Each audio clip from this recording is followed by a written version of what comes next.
자, 오늘 함께 나눌 말씀은 요한계시록 강에 이어집니다. 오늘 21장 1절부터 8절까지 새하늘과 새 땅 중에 이제 1절과 8절을 좀 주목하셔서 이전 것이 다 사라졌다, 사라져야 될 것들이 이제 8절에 기록되어 있는데 1절부터 8절까지 말씀을 우리 천천히 같이 읽겠습니다. 시작.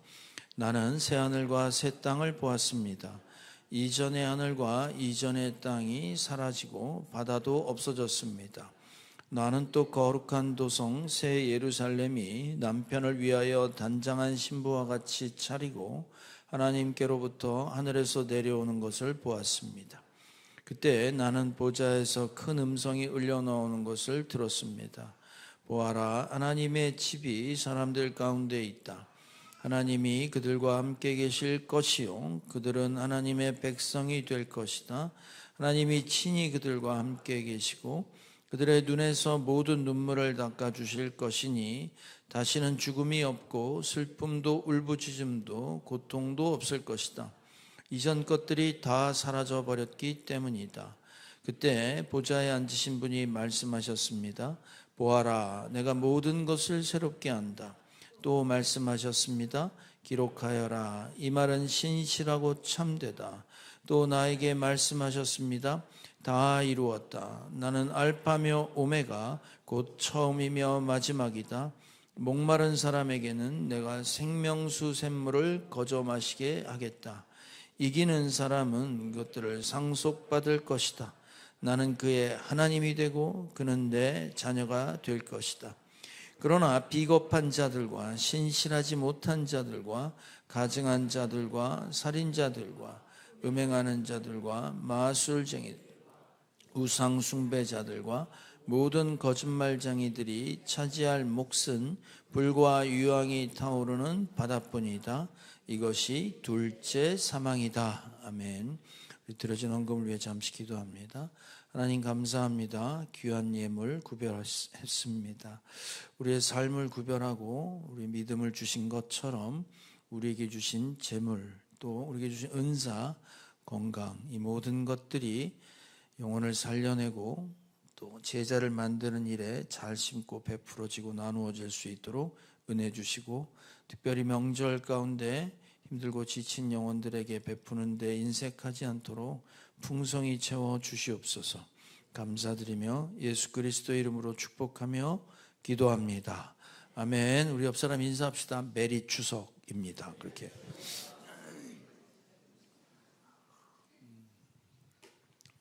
자, 이게 명절이잖아요. 우리 이제 추수하는 명절입니다.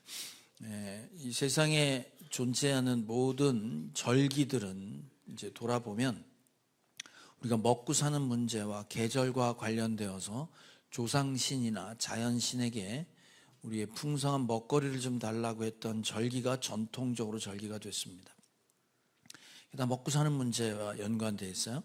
그런데 제가 목사 칼럼에도 썼지만 성경의 절기는 먹고 사는 문제가 아니고 구원의 역사와 관련된 절기예요. 6월절부터 시작해서 구원과 관련된 절기가 구역에 있는 절기들입니다. 특히 이제 가을거지, 가을 추수의 개념은 초막절이라고 해서 이것들을 이제 절기를 지킬 때 그 초막절의 의미는 이제 텐트에서 잔단 말이에요. 그때는 뭐냐면 광야 40년을 거기서 인도하시고 먹이시는 하나님을 기억하고 기념하라고 초막절을 지냅니다. 그게 이제 가을 추수에 대한 감사 절기도 같이 포함되어 있습니다. 따라서 우리 추석을 성경에 대입하면 어떤 절기가 되냐면 추수에 대한 감사도 있지만 지금까지 인도하시고 함께 하시는 하나님, 그 장막 함께 하시는 하나님 뿐만 아니라 이제 우리가 새하늘과 새 땅에 대한 이야기를 나눌 때 새하늘과 새 땅은 우리와 함께 하시는 하나님으로 지난 시간에 배웠잖아요. 그런 영적 의미가 있습니다. 그래서 추석 때는 새하늘과 새 땅, 우리가 가야 될 땅을 소망해보는 그런 절기이기도 합니다. 우리가 지난 시간에 새하늘과 새 땅, 신천지라고 하는 이 완성될 나라는 우리가 샌드위치 구조라고 그래서 새하늘과 새 땅, 이전 건 사라졌다. 그리고 이제 5절에 내가 새롭게 한다. 이게 이제 짝이라고 그랬고, 그 다음에 새 예루살렘 신부는 눈물이 없고 고통이 없고 부르짖음이 없는 그런 곳이다라고 했고, 가운데 이제 3절이 핵심이라고 그랬어요. 그건 하나님의 집이 우리와 함께 있고 임마누엘, 그리고 그분이 우리 하나님이 되면 우리는 하나님의 백성이 되는 관계로 설명했어요. 뭐로 설명했다고? 관계. 무슨 장소나 공간이 아니고요, 천국의 개념은 하나님과 나의 관계다 이 말이에요. 그게 천국이다 이 말이지. 이제 자리가 빈 사람들 중에 물론 믿어 의심치 않아요. 다 예배할 거라고 하지만 연휴가 길어서 여행 가시는 분들도 있겠지. 아마도 있을 거예요. 여러분 여행 가면 어디 가고 싶으세요? 전 여행 가고 싶은 데가 딱 두 군데예요. 엊그제 이렇게 서랍 뒤지다 보니까 여권이 있는 거예요. 옛날 여권부터 다 여권이 쭉 4권인가 5권이 있더라고. 한번 이렇게 넘겨봤어요. 넘겨봤더니 전부 선교지밖에 간 게 없어. 그걸 보면서 참 안 됐다는 생각도 들더라고. 제가 여행 가고 싶은 딱 두 군데, 하나 이스라엘 가고 싶고요. 원래 이스라엘 가려고 했었는데 전쟁 나가고 오지 말라고 그래갖고 못 갔는데, 이스라엘 가서 예수님이 실제 있었던 곳을 한번 보고 싶은 마음이 있어요. 또 하나는 스페인 가고 싶은데, 스페인 가면 그 가우디라고 하는 건축가가 있는데, 이분이 성당을 지면서 하나님이 주신 건 무슨 곡선이다, 직선이 아니다 라는 마음으로 예수님의 성육신과 그리고 그 십자가의 순환, 그리고 새하늘과 새 땅에 대한 이미지를 가지고 성전 구성을 했단 말이에요. 하나님을 예배하는 입장에서 성전을 지은 거를 좀 보고 싶은 마음이 있습니다. 그 두 군데를 꼭 가고 싶어요. 안 입고 오세요? 제가 가고 싶다는데. 자, 문제는 뭐냐면 여행은 가고 싶은데 진짜 여행이 복된 여행이 되려면 어디를 가냐보다도 누구랑 가냐가 더 중요한 거예요. 맞아요, 안 맞아요? 왼수랑 가면 그게 여행이 아니지. 그거는 고문이에요, 고문. 지금 여기 싱글들하고 청년들 있지만 이분들에게는 진짜로 사랑하는 사람과 같이 가고 싶은 마음이 있겠지. 그렇죠? 우리 결혼하신 분들은 누구랑 가고 싶어요? 가족들하고 가고 싶지 않아요? 제일 사랑하는 사람들과. 그러니까 진짜 사랑하는 사람과, 그게 5성급 호텔이 됐든 노숙이 됐든 그거와 상관없이 제일 사랑하는 사람과 함께 있다는 게 기쁨 아니고, 그게 천국이잖아요. 기쁨이고. 마찬가지 주님이 지금 새하늘과 새 땅, 천국을 설명할 때 내가 너와 함께 있고 네가 내 안에 있는 바로 그 관계가 천국이다라고 설명하고 있습니다. 자, 그 이제 지난 시간에 배운 거예요. 이제 이번 주부터는 강론에 들어가면 1절에 보면 새하늘과 새 땅이 있다고 하고 이전 것은 다 사라졌다고 그래요. 그죠? 이전에 하늘도 사라지고 이전에 땅도 사라지고 이전에 바다도 사라졌다고 그래요. 자, 그러면 지금 있는 하늘, 땅, 바다는 도대체 어떤 상태길래 다 없애버려야만 됐냐 이 말입니다. 예? 무슨 개선을 한다거나 개량을 한다거나 리모델링이 아니고요, 다 사라져야 된다고 얘기해요. 자, 따라서 지난 시간에 배웠죠? 창조보다 종말이 앞선다.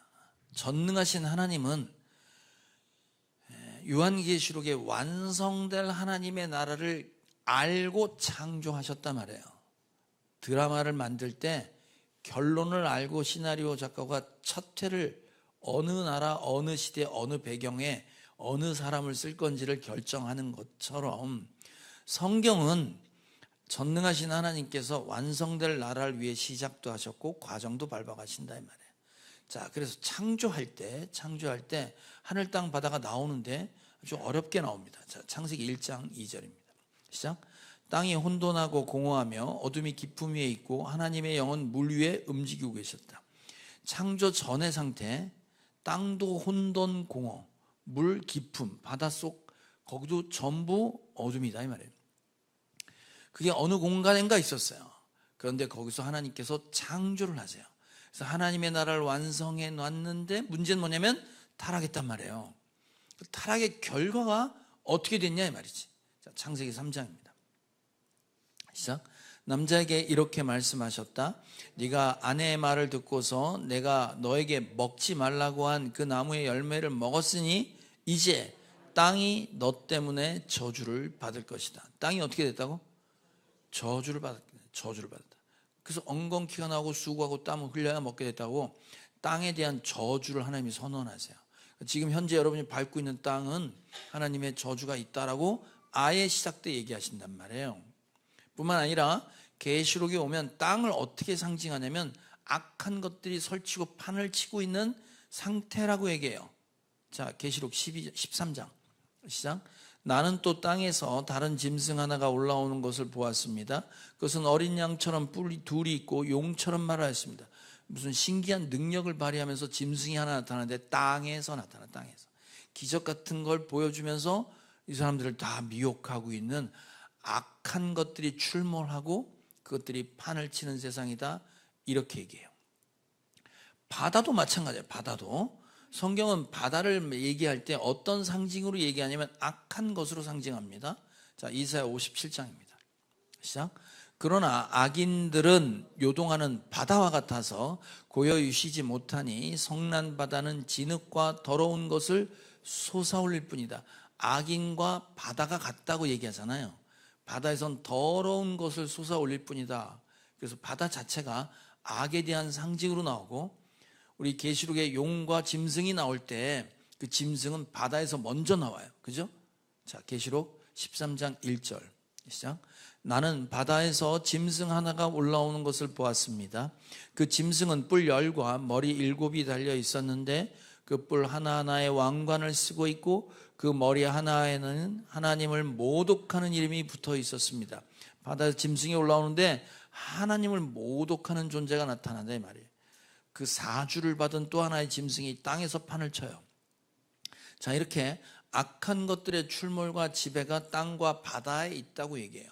그럼 우리가 얘기하는 하늘이라고 하는 이 창공 공간은 도대체 어떤 의미로 또 성경은 얘기하고 있냐? 에베소 2장입니다. 시작. 그때 여러분은 허물과 죄 가운데서 이 세상의 풍조를 따라 살고 공중의 권세 잡은 통치자 곧 지금 불순종의 자식들 가운데서 작용하는 영을 따라 살았습니다. 공중 권세를 잡은 통치자, 이 하늘 공간에 악한 영이 통치자가 되어서 우리를 악한 영의 지배 아래서 살게 해서 우리는 죄를 짓고 살았다 이 말이죠. 그러니까 지금 성경은 모두 다 말할 때 하늘, 땅, 바다, 몽땅 다 우리가 지금 살고 있는 이 세상 전체는 악이 출몰하고 악이 지배하고 악이 판을 치고 있는 세상이다, 이렇게 성경은 얘기하고 있는 거예요. 우리는 혹시 이게 리모델링 되면 되지 않을까, 개선하면 되지 않을까라고 생각하는데 생각해 보세요. 여러분, 노아 홍수 때 싹 쓸었어요? 아니면 일부 다 좀 남겨놨어요? 싹 쓸었잖아요. 아니, 개선의 여지가 있다면 하나님은 너무 잔인하신 거 아니야? 개선의 여지가 없다 이 말이에요. 싹 쓸었어요. 그러면 성경은 완성될 하나님의 나라를 바라보며 이 세상은 다 사라질 것이라는 건 계시록에만 나오냐? 그럴 리가 없겠지. 성경 전체가 그걸 향해 가고 있으니 구약에서도 이 세상 건 다 사라질 것이다 라고 얘기하고 있습니다. 자, 이사야 65장 시작. 보아라, 내가 새 하늘과 새 땅을 창조할 것이니 이전 것들은 기억되거나 마음에 떠오르거나 하지 않을 것이다. 똑같이 말하가지고 지금 구약의 얘기나 계시록의 얘기나 이전 건 다 사라지고 새 땅과 새 하늘을 창조할 것이다, 이렇게 얘기하고 있습니다. 따라서 하나님이 완성된 나라는 이전 것이 존재하지 않는다 이 말이에요. 이전 것이 존재하지 않는다는 것은 악이 판을 치고 죄와 사망의 지배가 있는 곳은 완전 사라질 것이다 라고 얘기하고 있는 거예요. 그게 없는 게 천국이고 새하늘과 새 땅이다 이 말입니다. 자, 그럼 신약이 오면 이 세상은 어떻게 될 거라고 얘기하면 이렇게 얘기해요. 베드로가 이렇게 얘기합니다. 자, 베드로후서 3장입니다. 시작. 그러나 주님의 날은 도둑같이 올 것입니다. 그날에 하늘은 요란한 소리를 내면서 사라지고 원소들은 불에 녹아버리고 땅과 그 안에 있는 모든 일은 드러날 것입니다. 그날에 하늘은 불타서 없어지고 원소들은 타서 녹아버릴 것입니다. 그러나 우리는 주님의 약속을 따라 정의가 깃들어 있는 새하늘과 새 땅을 기다리고 있습니다. 정의, 의로운 곳이에요. 그게 새하늘과 새 땅이에요. 그러니까 의라는 건 하나님과 우리의 바른 관계가 있을 때 의롭다 그러는 거예요. 죄가 없는 우리의 상태, 하나님과 내가 마주보고 있는 상태, 그 상황을 의롭다 그러는 거예요.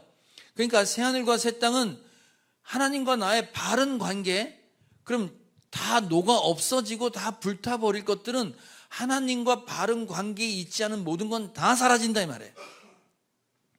그것이 새하늘과 새 땅이다 이렇게 얘기하는 거예요. 그러니까 그 새하늘과 새 땅은 죄가 없는 거지. 죄가 없는 거예요. 그래서 이 세상은 지금 어떤 상태에 있냐? 원래 하나님께서 창조하셨던 그 창조는 다 잃어버리고 죄와 사망의 지배하에 있으니 여기서 벗어나고 싶다라는 모든 피조물이 그런 생각을 하고 있다고 성경은 정의합니다. 자, 로마서 8장을 한번 볼게요. 시작. 피조물은 하나님의 자녀들이 나타나기를 간절히 기다리고 있습니다. 그것은 곧 피조물도 썩어짐의 종살이에서 해방되어서 하나님의 자녀가 누릴 영광된 자유를 얻으리라는 것입니다. 모든 피조물이 이제까지 함께 신음하며 함께 해산의 고통을 겪고 있다는 것을 우리는 압니다. 모든 피조 세계가 원래는 이렇지 않았는데 지금 이 지경이 된 것들에 대한 썩어짐의 종살이하고 있어서 이 종살에서 해방되고 싶은 갈급함이 모든 피조 세계가 다 가지고 있다 이렇게 얘기하고 있습니다. 그래서 우리가 새하늘과 새 땅이라고 얘기하는 건 전혀 지금 살고 있는 것과 완전 생판이 아니라 연속성을 갖고 있지만 죄와 사망이 없는 완전히 새로운 새 곳이다 이렇게 얘기하고 있어요. 자, 그래서 여러분 우리가 기억해야 될 게 있습니다. 성경은 계속해서 끊임없이 계시록에 와서도 17장부터 18장 19장까지 계속 얘기한 게 뭐예요? 바벨론에 멸망했잖아요. 그죠? 세상에 멸망했어요. 다 사라질 것들에 대한 얘기를 계속하고 있습니다. 그러니까 지금 우리가 살고 있는 세상은 하늘, 땅, 바다가 전부 악이 판을 치고 있는 세상 속에서 살고 있다는 거예요. 그럼 생각해 보세요. 이 세상 것들과 싸워 이길 수 있을 거냐 이 말이지. 우리가 지금 이 세상에 살고 있는데. 그러면 이 세상이 유혹하는 건 우리 바벨론 배웠잖아요. 그건 온갖 부귀와 사치로 우리를 유혹한다고 그랬어요. 그죠? 금, 은, 진주, 뭐 쾌락 이런 거에 명품 옷, 뭐 오마카세, 좋은 거 먹는 거, 뭐 좋은 가방 드는 거, 이런 모든 것들을 상징하고 있는 게 바벨론이고 그 바벨론의 원조는 바벨탑이었단 말이에요. 바벨탑은 뭐냐면 생각해 보세요. 돌멩이를 갖다 싼 게 아니야. 자연적인 돌멩이가 아니라 지들이 벽돌을 만들었어. 벽돌을 만들어서 역청, 아스팔트로 붙였어. 그 자기들이 탑을 쌓아요. 자기 기술과 자기 힘으로 하나님이 주신 자연이 아니라 내가 만든 것 가지고 하늘 꼭대기까지 올라갈 거라고 생각한 게 바벨탑, 바벨론의 원조예요. 꼭대기 올라가서 뭐 하자고? 내 이름을 널리 알리자. 이게 세상의 성공이고 하나님 없이도 내가 하나님 자리에 올라갈 수 있을 거다라고 하는 게 세상의 가치고 바벨론의 유혹이란 말이에요. 그래서 우리가 성공이라고 하는 건 끊임없이 부와 사치, 돈과 관련돼서 많은 것들을 소유하는 게 성공이다 이렇게 얘기하는 거예요. 얼마 전에 쇼츠를 하나 봤어. 쇼츠를 하나 봤는데 남자 여자가 교제를 하는데 우리 청년 중에 자기 이상형이 뭐냐면 돈 많은 여자래. 이 여자친구가 차를 타고 왔는데 탁 키를 내놓는데 벤츠 키인 거야. 그래서 야 니네 집 잘 사나 보다. 그랬더니 이 여자친구가 뭐라고 하냐면 우리 아빠의 성공 스토리를 얘기해 주겠대. 아빠가 돈을 많이 벌었으니까 딸내미가 벤츠를 끌고 다니겠지. 근데 얘기하는데 계속 아빠가 망한 얘기만 하는 거야. 사기당하고 망하고 뭐 잘못 투자해서 거덜나고 뭐 아빠가 성공한 얘기가 안 나와. 그러니까 듣고 있다가 남자가 승질내서 도대체 니네 아빠는 언제 성공하냐? 근데 마지막엔 집도 나갔어. 아버지가 다 망해서 집을 나갔어. 근데 어느 날 아빠가 돌아왔는데 성공했더라. 이게 결론이야. 어떻게 성공했는데 그랬더니 돈 많은 여자를 만났다는 거야. 세상 볼 거 없다는 거지. 돈 많은 여자, 돈 많은 남자 만나는 게 성공이다. 속으로 굉장히 기뻐했을지도 모르겠어. 보세요. 이게 지금 세상이 우리를 유혹하고 있는 거예요. 어떻게 하든지 성공하면 된다. 내가 부자가 되고 이게 사치를 누릴 수 있으면 이게 성공이다 하고 끊임없이 유혹을 하고 있어요, 우리가. 여러분 보세요. 7교회의 칭찬과 책망이 있었잖아요. 7교회 그 칭찬을 들었던 얘기를 들어보면 가난해서 그 다음에 환난을 겪고 핍박을 당하고 순교를 당하더라도 또 거짓 선지자들이 와서 깽판 치는데 그 믿음을 지켜낸 것에 대해서 칭찬합니다. 근데 책망 들은 거 한번 보실래요? 뭐라고 책망 들은지? 네가 발람의 교훈을 따르고 이세벨을 받아들였으며 니골라 당을 받아들였다, 이렇게 얘기해요. 여러분, 발람의 교훈은 뭐냐면 돈 받고 예언한 거잖아. 돈이에요, 돈. 이세벨이 뭐야? 부귀와 사치의 상징이잖아요. 세상 신이잖아. 니골라? 일단 믿으면 깽판 마음대로 살아도 돼. 뭐 이런 교훈인 거예요. 그래서 이 세상 7교회에 대한 메시지도 눈에 보이는 핍박보다 눈에 보이지 않는 유혹 때문에 책망받은 교회가 대부분 교회입니다. 우리도 지금 그렇다는 거예요. 우리가 지금 그렇다는 거예요. 따라서 이 세상 속에서 과연 우리는 어떻게 살아갈 것이냐 이 말이에요. 그럼 그 세상 속에서 어떻게 이겨나가며 성경 계속 계시록에서 이기는 자는 오늘도 이기는 자가 상속받을 거라고 하잖아요. 그럼 과연 이 싸움에서 이길 자가 누구냐 이 말이에요. 누구냐? 예?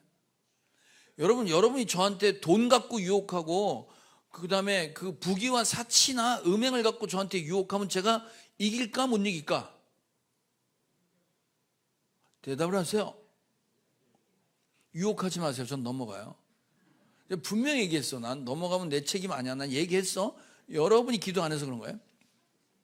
이걸 이길 자가 없어요. 자기 힘과 자기 결단과 자기 의지로 이길 자가 없다니까. 이걸 이긴다고 생각하면 어려운 거예요. 그러면 성경은 어떻게 이길 수 있냐? 자, 요한복음 16장입니다. 시작. 너희는 세상에서 환난을 당할 것이다. 그러나 용기를 내어라. 내가 세상을 이겼다. 여러분, 우리가 예수 믿으면 환난을 당한대 안 당한대? 당한다는 거예요.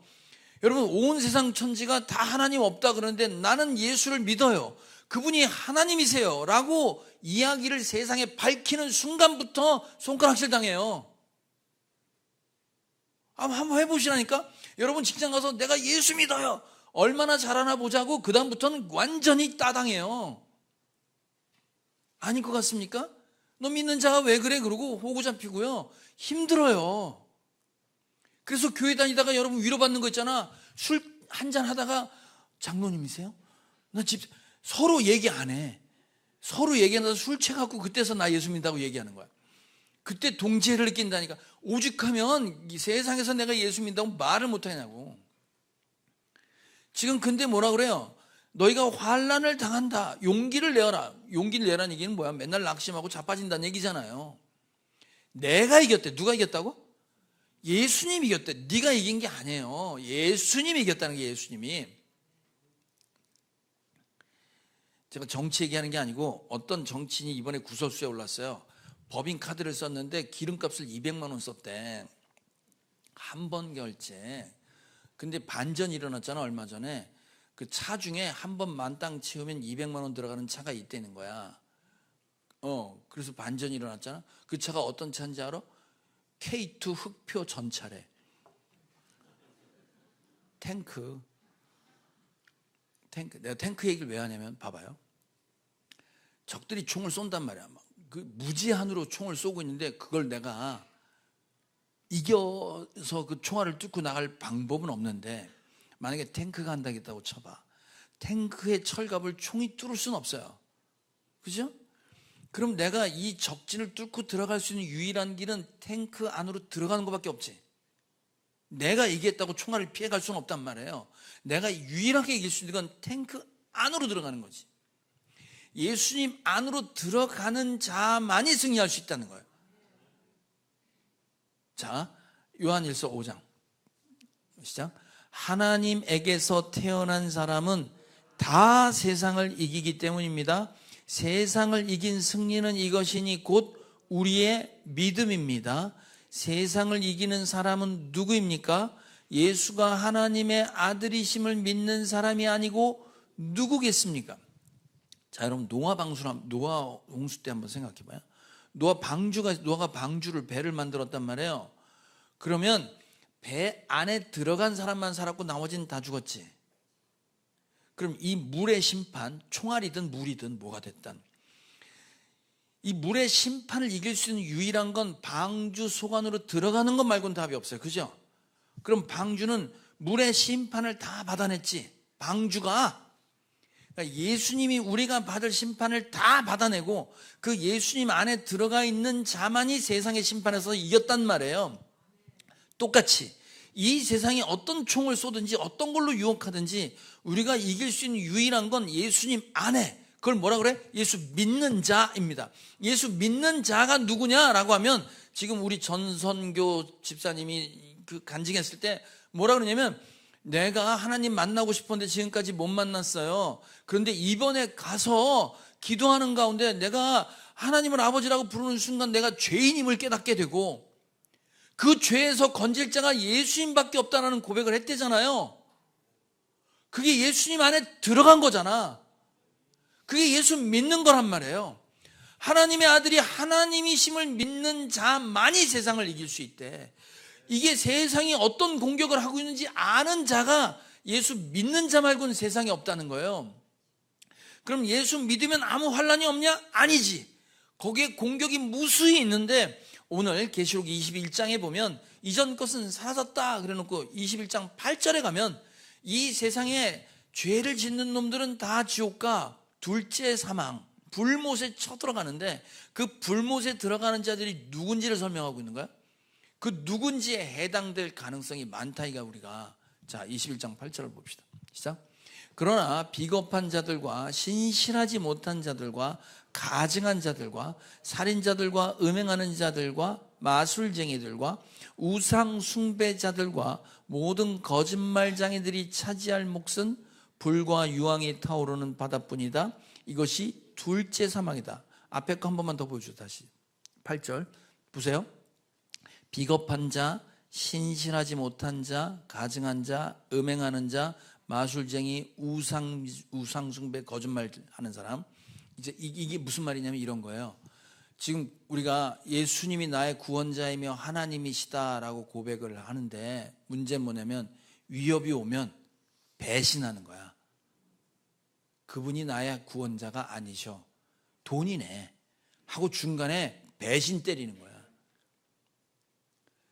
신실하지 못한 거? 약속을 안 지키는 거지. 그 하나님의 약속을 어기는 거야.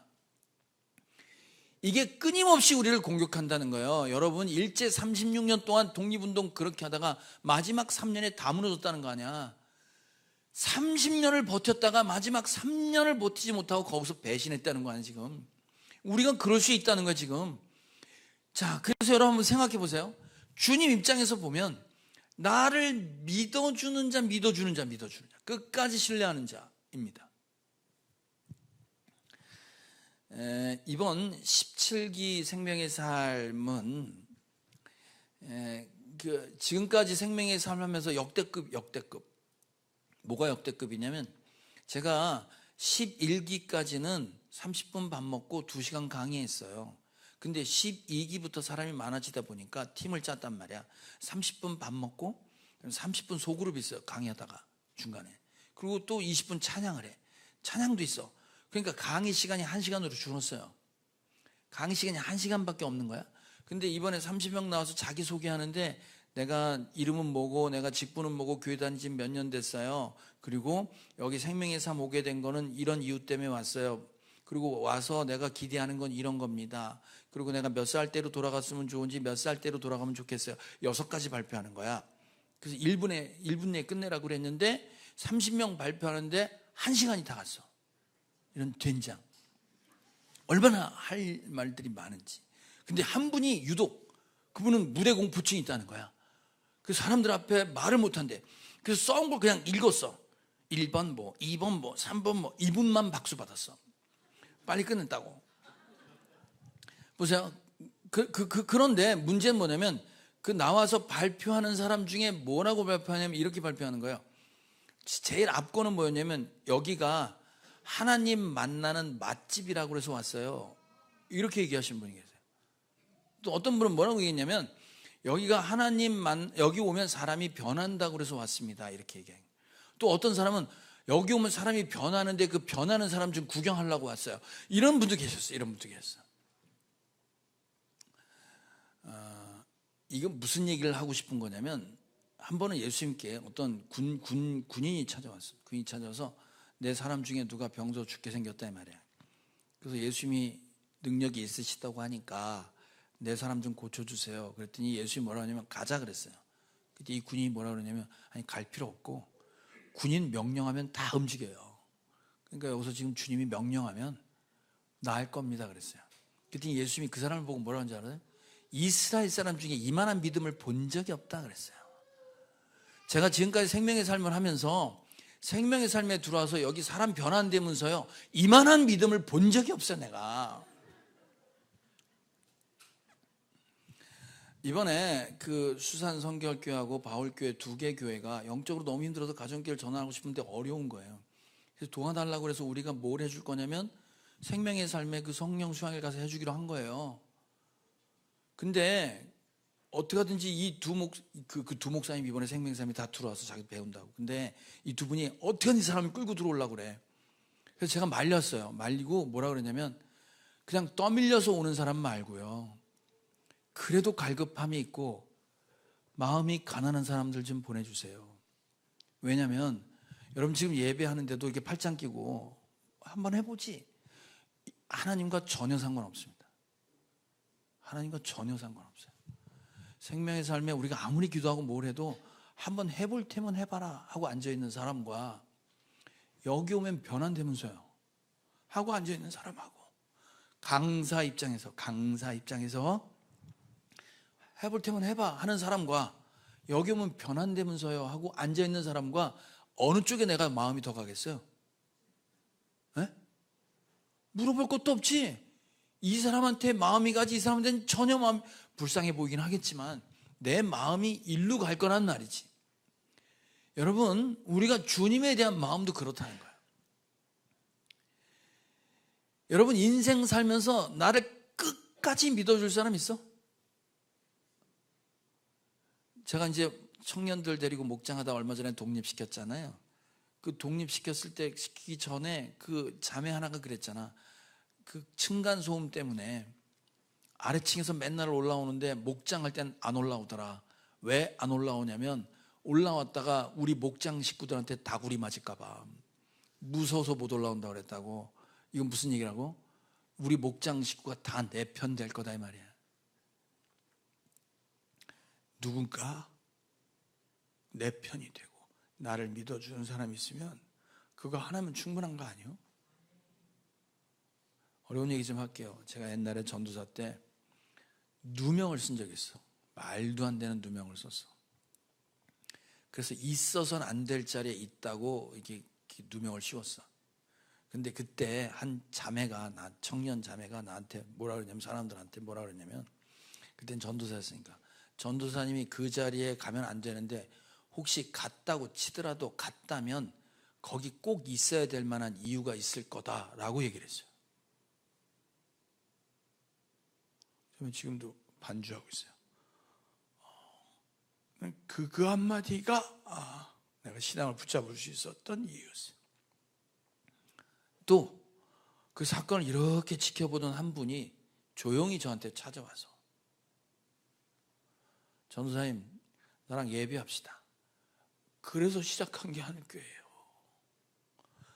누군가 나를 믿어주는 사람, 신뢰해주는 사람, 그 사람 때문에 교회가 세워지는 역사가 있었는데 문제는 뭐냐면 보세요. 여러분 사람은 신뢰 대상이 아니잖아. 사람은 다 열어보잖아. 그놈이 그놈이다. 여러분이 볼 때 아무리 거룩해 보여도 뚜껑 닫다면 여러분과 저가 하나도 다를 바 없습니다. 똑같습니다. 여러분보다 더하면 더했지 나은 거 하나도 없어요. 그러면 그분들이 전도사님을 믿어준 건 전도사님 사람 됨됨이를 놓고 믿은 게 아니라 저 전도사님이 하나님과 함께 하고 있다는 거에 대한 그 하나님에 대한 신뢰지 인간 자체에 대한 신뢰는 아니다 이 말이에요. 물론 없는 건 아닌데 내가 누군가를 끝까지 믿어주는 건 사람 자체는 언제든지 변할 수 있어. 그러나 그 사람을 붙들고 있는 하나님이 보이기 시작하면 그 신뢰는, 그 하나님에 대한 신뢰는 사라지지 않아요. 그래서 여러분이 신앙생활하면서 끝까지 믿어주고 끝까지 지키고 끝까지 버티는 자가 승리한다고 성경에 계속 나오는 얘기는 그 주님에 대한 신뢰, 그 주님에 대해서는 배신하지 않고 내가 끝까지 그분을 믿어주겠다는 바로 그 믿음을 얘기하는 거예요. 자, 계시록 2장을 한번 봅시다. 계시록 2장 시작. 이기는 사람 곧 내 일을 끝까지 지키는 사람에게는 민족들을 다스리는 권세를 주시겠다. 자, 마태복음은 그러나 끝까지 견디는 사람은 구원을 얻을 것이다. 내 일을 끝까지 지키는 자야. 주님이 하시는 그 일에 대한 신뢰, 그것들을 놓지 않는 게 세상을 이긴다 그래. 그러면 도대체 주님으로 하여금 내가 이 세상을 이기고 내가 악과 싸워 이길 수 있는 구체적인 내용은 뭐냐? 내가 어떤 신뢰를 갖고 내가 세상과 싸워야 되냐 이 말이에요. 자, 계시록 12장 11절입니다. 같이 읽어요. 시작. 우리의 동료들은 어린 양이 흘린 피와 자기들이 증언한 말씀을 힘입어서 그 악마를 이겨냈다. 그들은 죽기까지 목숨을 아끼지 않았다. 자, 다시 한번 읽을게요. 뭐로 이기냐 잘 보세요. 시작. 우리의 동료들은 어린 양이 흘린 피와 자기들이 증언한 말씀을 힘입어서 그 악마를 이겨냈다. 그들은 죽기까지 목숨을 아끼지 않았다. 여러분, 여기 지금 뭐라고 되어 있냐면 어린 양의 흘린 피와 자기들이 증언한 말씀이래. 그러니까 뭐냐면 어린 양이 흘린 피는 예수님의 십자가 보혈이지, 나의 죄 때문에 그가 죽으셨다는 그것입니다. 그것이 나를 변화시켰다 이 말이에요. 그것이 그 복음이 나를 변화시켜서 내가 이렇게 새 사람이 되었어요 라고 자기가 한증한 증언, 그 복음은 나를 변화시켰다라고 했던 그 간증, 그것 갖고 세상과 싸워 이겼다 이 말이에요. 그러니까 여러분의 십자가의 사건이, 예수 그리스도의 십자가 사건이 내 사건이고, 이 수많은 세상의 그 지옥 갈 사람 중에 날 찾아와서 그 예수님의 복음에 아멘하고 내가 죄인임을 깨닫게 해주시고 통곡하여 그 주님의 십자가를 붙들게 된 사람, 그래서 내가 새로운 생명을 얻었고 하나님과 함께 살겠다고 고백하여 삶 자체가 바뀐 사람들, 착해졌대잖아. 착해졌대잖아요. 여러분, 다른 게 아니에요. 내가 지금 얘기하잖아. 나 혼자 이걸 경험할 수 없으니 내 남편도 당해봐라, 보내겠다는 거 아니지? 여러분 보세요. 그러면 우리 남편이 거기 가면 반드시 바뀔 거라는 확신과 믿음이 바로 이 믿음인 거예요. 지금 하나님은 결코 나를 실망시키지 않으시고, 나한테 역사하셨던 하나님이, 나를 변화시킨 복음이 저 사람도 반드시 변화시킬 것이며 하나님께서 새로운 창조를 일으키실 거라는 그 신뢰와 믿음 말입니다.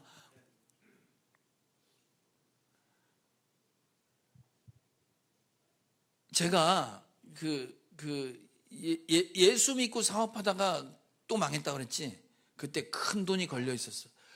21억이 걸려 있었는데 그때 그거 포기하고 내가 신학을 하고 주님을 만난 건 다른 데 있지 않습니다. 여러분, 하나님이 쓰레기 같은 사람을 통해서 말도 안 되는 예수님의 얘기를 듣고 사람이 살아나고 사람이 변화되는 기쁨은 돈하고 따질 수가 없는 거예요. 그건 비교가 안 되는 거예요. 고민도 안 했어요, 별로. 이게 더 귀하고 크니까. 그리고 그 믿음은, 하나님을 결코 실망시키지 않으신다는 믿음은 지금도 제 사역 가운데 여전히 지금 버티고 있고, 내가 그 일을 할 수 있는 힘이 거기 있는 거예요. 다른 데 있지 않습니다, 여러분. 저와 여러분이 지금 만약에 내가 이 얘기하는 걸 지금 무슨 얘기인지 잘 모르시겠는 분 계시잖아. 그 복음이 나를 변화시켰어요. 네? 이것으로 나는 살아요 라고 하는 게 무슨 말인지 모르겠다는 분들은 어떻게 해야 돼? 그래, 생명의 삶이 들어와야 돼. 다음 주 쉬어. 화요일날 명절이니까 쉬어. 그 다음 주 화요일날 데리고 오세요. 안 변할 것 같은 남편, 안 변할 것 같은 자식들 하나님이 반드시 변화시킬 거라는 믿음을 갖고 하세요. 저는 사역할 때마다 저 사람이 변하지 않는다고 해도, 하나님이 지금 역사하지 않아도 역사하지 않을 땐 그럴 만한 이유가 있을 것이다. 저분은 반드시 언젠가 하나님이 반드시 변화시킨다는 믿음, 신뢰, 지지, 그것이 우리가 세상을 싸워 이기는 힘입니다. 저와 여러분, 그런 마음으로 이웃들을 바라보시고 그런 마음으로 하나님께서 역사하실 거라는 믿음과 지지가 악을 이기는 여러분의 힘이 되길 주님의 이름으로 축복합니다. 찬양합시다.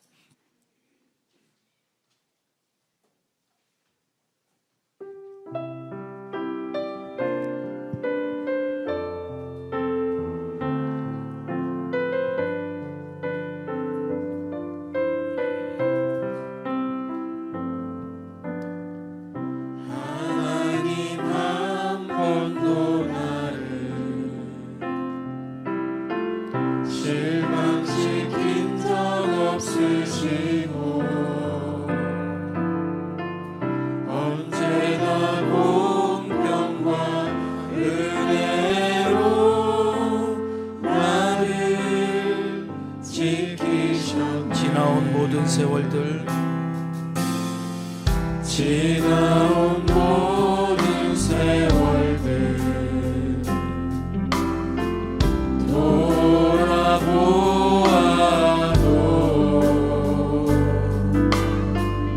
그 어느 것 하나 주의 손길 안 미친 것 전혀 없네.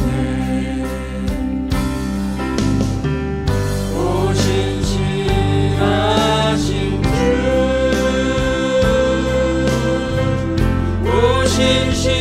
오신실하신 주, 내 너를 떠나지도 않으리라. 내 너를 버리지도 않으리라. 약속하셨던 주님, 그 약속을 지키사 이후로도 영원토록 나를 지키시리라. 오신실하신 주, 오신실하신 주,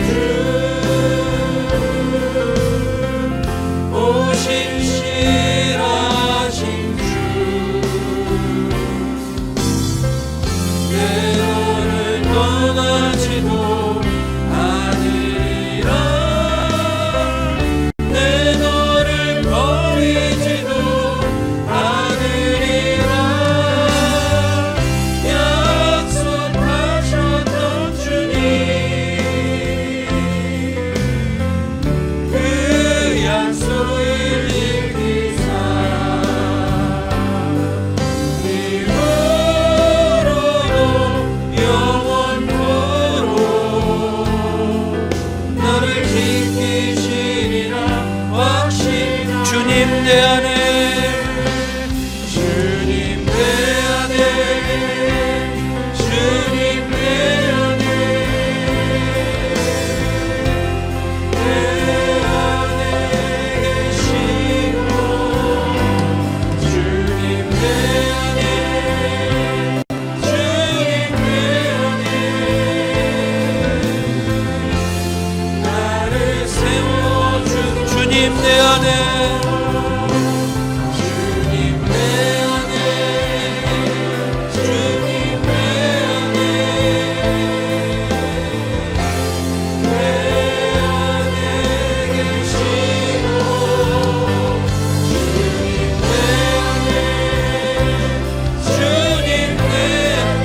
나를 지키시리라 확신하네.